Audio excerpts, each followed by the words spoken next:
Well, I don't know what happened there. I think I ran out of room on that SD card. Hopefully those good guys at the state will be okay with that. Alright, sorry about that.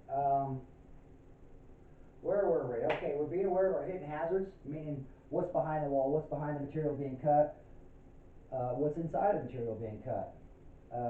What are the gases, what is the atmosphere like in that area?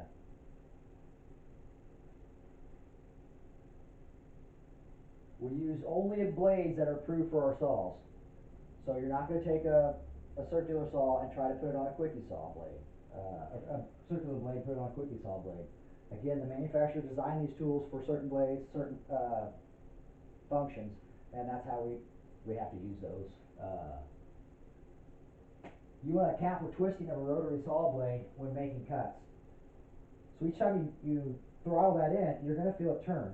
So when you're cutting down, the straighter you cut, the better. The more you cut at an angle, the more pressure you're putting on one side of the blade and one end of the blade, and it's not going to want to cut properly. You're going to dull it down, you're going to slow down the actual motor itself, which is going to eventually burn out the motor and cause for a bad cut or a dangerous situation for yourself.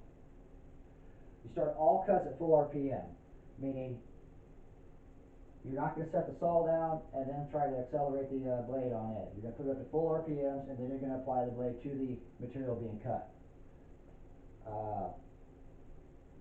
Again, that's how the manufacturer manufactured that saw, to cut at a certain speed, to cut at a certain rate. Store the blades in clean and dry environment. By that, they're going to say you're not going to lay your blades in a rusty, dirty pile. You're not going to lay them in somewhere where they can get moisture to them, become rusted and corroded, and actually decrease the stability of your blade itself. Store composite blades where gasoline fumes will not accumulate. So the composite blades are affected by the gasoline fumes, and they will collect onto there and negatively affect the way that blade cuts.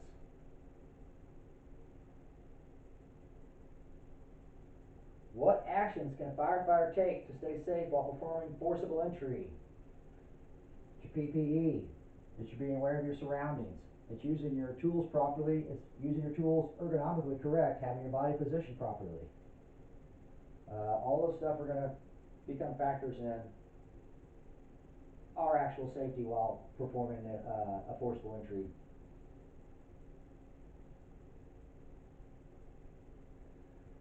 So earlier we started to explain how to carry forcible entry tools. The manufacturer, again, is going to suggest that you carry them a certain way, and that certain way that they're going to suggest you carry them is almost always going to be in a way that is safe for the person around them. Say there's a mishap and they fall, they trip, or the people around them while they're carrying them going through there. A lot of people suggest you carry your axe underneath your armpit. That protects your blade and everything. From where you fall, you're not going to actually penetrate yourself on it. Halligans are a little more tricky for the proper carry on those because of the way that the adze, the forks, and the pipes stick out. They're all at different angles and they're all at different sides. Makes it a versatile tool, but as far as the safety and carrying it, it kind of narrows you down to a few. You're going to carry this where everything's facing away from you. You don't want to carry anything with it in front of you like this. You're going to carry it. You carry it down like this so that everything is pulling away from you. You're not having any of the danger ends are going to be coming close to you.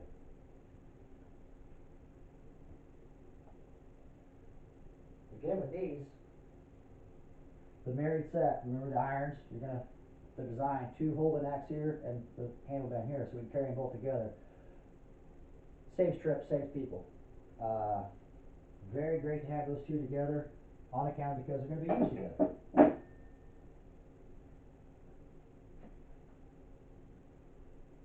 So here you see the guy with his pick head axe. He's got the axe part underneath his armpit and he's holding the pick itself.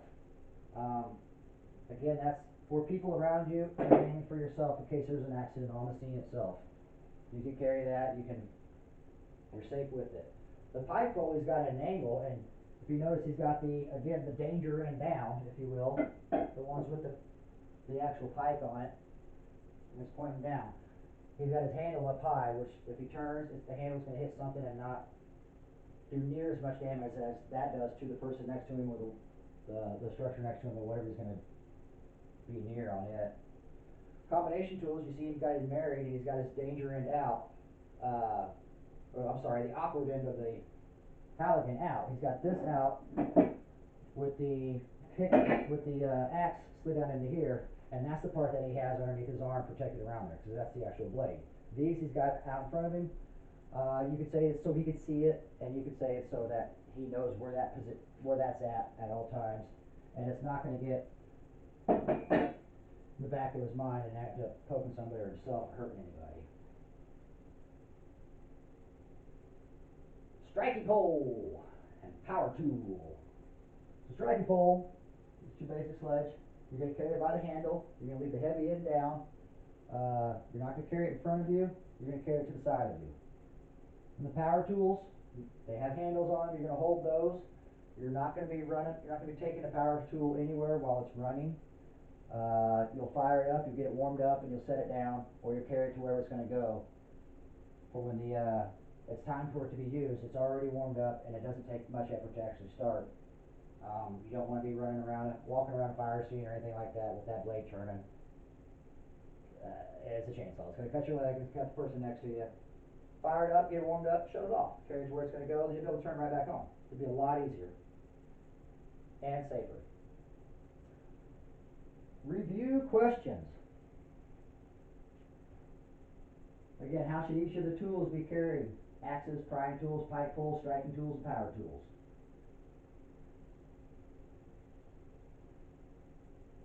Danger and down. Yep. We're going to carry each of those tools like we discussed. You want your danger end down, you want it away from you, or you want to protect it in a certain manner. Be it underneath your arm, in your hand, pointing towards the ground. You're not going to have anything sharp up in the air that's going to swing around and get somebody or something. You're not going to have the pointed end of anything, sharp end of anything in front of you in case you have an accident and it injures yourself. You're no good to anybody when you are injured. Alright, now we're going to describe the methods of force and entry through doors. Each door has certain pros and cons about forcing. Each door has their own way of just being just a pain in the butt. Some of them you can get right through right easy depending on what they're made from, and some of them you're going to put some effort into with great reward because you're going to make your way in. So ways to reduce damage resulting from forcible entry. You want to begin with the minimum amount of damage proceeding to the maximum amount. So again, you're going to try to save the structure as much as you can. You're going to try to save the framing as much as you can. And then when all else fails, you destroy everything. If you just can't get in there without doing much damage, you go to where you have to do damage. So again, we're going to try to avoid that as much as possible. We're going to determine the severity of the emergency and the speed in which the entry needs to be done. Is there a few hallways and corridors you got to make it through to get to where you need to be in the fire? Is there somebody on the other side of that door screaming for help? That's going to all those factors there are going to help you decide where you're going to do your forcible entry, what tools you're going to use, and how fast and how much effort you're going to have to put into there. You may need to be in there a lot sooner than you normally would because there's somebody screaming on the other side of the door, or a family trying to get out or whatever. You need to get a ladder to a window and bust that window out for them. Whatever the scenario may be, that's what's going to dictate on how fast you're going to do it, what speed you're going to use, and how you're actually going to gain that entry. Try before you cry. Again, that goes with you not doing as much damage to the structure. Give it a quick little knob turn, maybe a shoulder, doesn't move, get your iron, start to open that door. It's 9,000 times faster and 9,000 times less effort to just open a door with a doorknob. Why spend 5 minutes trying to pry a door that you could have taken 2 seconds to turn the knob and already been inside? No damage done to the door, door's easily closed, ventilation's easily stopped. Entrance and egress are always there for you. Look for a door window or a single light panel to provide access. Those are easily replaced. Sometimes they're a little expensive, but they're a lot easier to replace than, say, framing around a door. Busting the frame around the door and buying a new lock. Well, you might be able to just get a window pane and place that in. It might be a Might be a small window pane next to the door where you can just bust that out, stick your arm in, and actually unlock the door. Just be mindful of what you're going through and what your options are to go around everything. Then you need to determine which method is going to be quicker. It's going to be quicker to unlock a door with a doorknob, or is it going to be quicker to get tools and go through it? Is it going to be quicker to remove the hinges? There's different ways to force a door. You can go through the lock, you can remove the hinges, you can actually pry the door, you can cut a door. The door can have a panic bar, and you may have to stick something through there to release that panic bar. Or a drop bar on the other end. All those are going to be scenarios where it's going to slow you down getting inside. You want to be in there as quick as you can, mainly because they call 911. They want you there fast. They need you to get inside. You need to get inside to make that rescue. You need to get inside to put that fire out. You need to get inside to get that victim out. We go slower and we take our time in training. And then once we get the method down and your muscle memory in there, then you start going with your speed as long as once you get your accuracy down. And then you got nothing stopping you. The only thing stopping you is the situation that you're in and probably the environment. Train. Rapid entry lockbox systems. And those are going to be those Knox boxes that we talked about earlier. Generally they're in about head high, right in your line of sight, usually within reason close to the door. Depending on the shape of the building, they could be on the edge of a building instead of right next to the door. Again, depending on the shape of the door. Most of the times, though, you're going to catch them right here next to the door, though. They have they're mounted at high visibility locations, meaning eye level, not behind a tree, on an open wall, not mixed in with a bunch of other jazz that's going to confuse you. They use a master key. Your department and your district should have one key for all those Knox boxes. One key should unlock every Knox box. Inside every Knox box should be the key or key fob to get you into that building, into those other rooms, whatever the case may be. We discussed earlier that dispatch a lot of times will give you that information on your CAD system as you're heading to the call, and they've only gotten that information from us because we did pre-incident planning. The people in Kansas City dispatch doesn't know that our Grandview building has a Knox box on there unless we tell them. And we tell them where it's located at. Then the next crew goes to that call and they say there's a lock box located on the northwest corner or south of the front door. Again, they should be all in high visible locations. They should be mounted really low. They should be mounted somewhere between your eyesight and a couple feet higher to prevent people from fooling with them. Door control. Door control is critical during forcible entry. Like I said earlier, when you force that door open and it becomes a giant ventilation, right, giant hole. So you're feeding that fire each time. You want to pop that door, quickly reach in there, make sure there's no victims down there, and then pull the door closed until you and your crew are ready to make entry, and then you guys are going to go in and push that door, secure that door behind you, or secure that door open depending on what your actions are getting ready to be. But you need control of the door. So you need to take steps to deal with the fire behavior changes if the door is damaged and cannot be closed. Some doors are a little older. Some doors don't hold up to the pressure that we're putting on them, the force that we're putting against them, and they just fail. The door itself fails, and we're not able to close it to block the ventilation from happening, to stop the flow path. Be mindful of that. Take steps with that. Keep somebody that may end up needing somebody there with a nozzle line. You may end up needing, I don't know, a fan or something in that area to keep air from coming in. You might want to do a negative ventilation. Each situation is different, which is why we train for the worst on everything and we hope for the best. Okay. Firefighter stationed at the door to control it. That's going to be, like I just stated, you're going to have somebody there. He may want to do a fan. He may be able to hold the damaged door enough to stop the ventilation from being so bad, provided you had to take it off the hinges or actually just destroy the door to get in. Only prop the door open if closing the door would block the egress. So I know that you don't want to ventilate your fire any more than you have to, but more importantly than that, you need to be able to get out. Your victims need to be able to get out. You've got to be able to see your way out. With the door open, you actually have a light coming in. There's potentially wind coming in, which is moving your smoke and fire pattern, and you should be able to recognize that and know that that's air is coming from a certain area, and that's the way you're going to use to get out. Provided you're in a big enough area that you're, like in our district, we have a lot of smaller houses, and you pretty much always know where your front door is at because of the room you're in. Other districts, they don't have that luxury. They have bigger houses, they have bigger warehouses, commercial buildings that they may be inside 2 or 3 minutes before they even get to the seat of the fire. They might have taken 3 left turns and a right turn at the end of their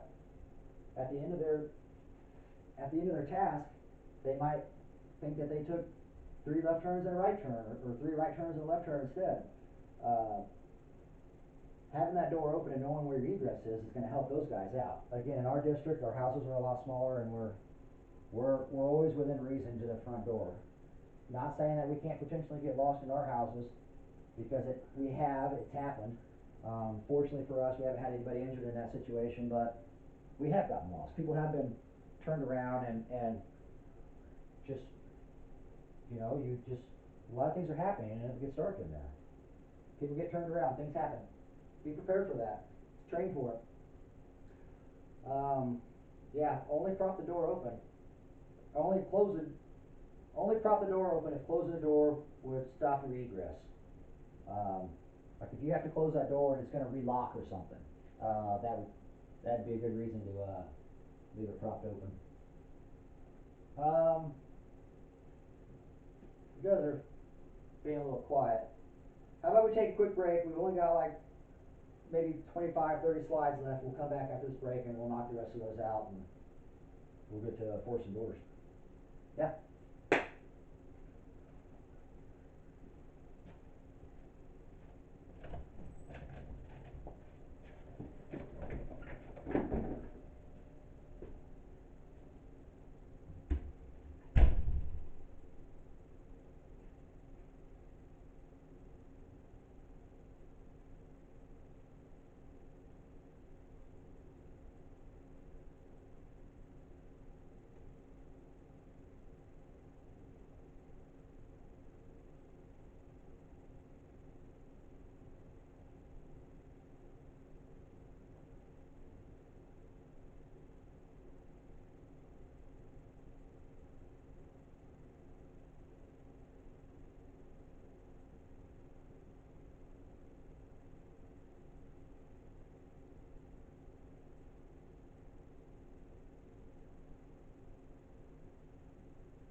Yeah, right.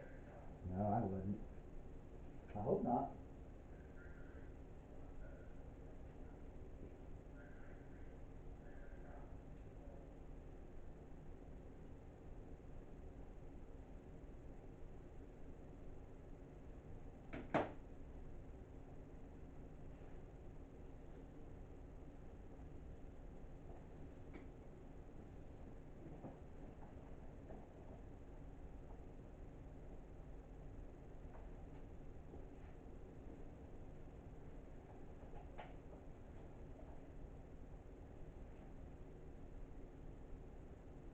No, I'm coming too. Yeah.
I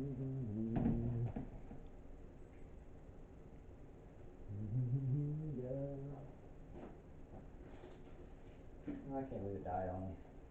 No. Oh well.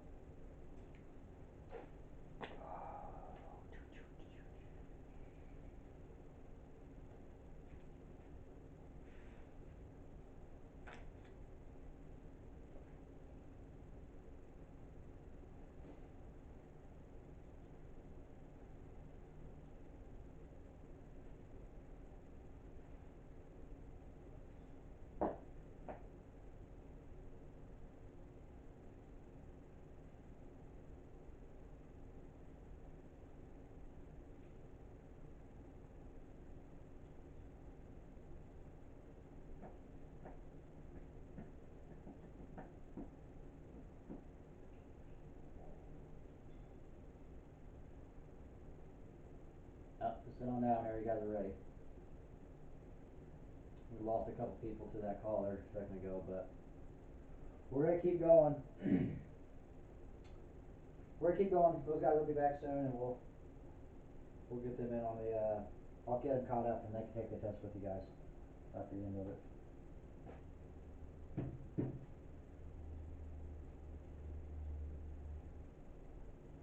All right.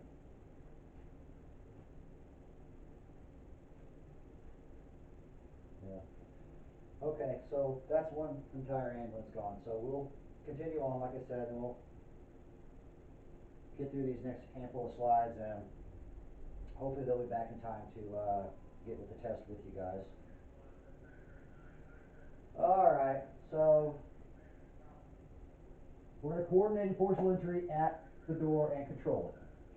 And when we stopped, before we stopped, we said you wanted to maintain control of that door and keep it for egress or keep it to block and to stop the ventilation from continuing on. Forcible entry creates ventilation openings. Every opening in that building, in that house, in that structure is going to be ventilation, no matter where it's at. It's going to add to the fire. You need heat, fuel, and oxygen. We all know that.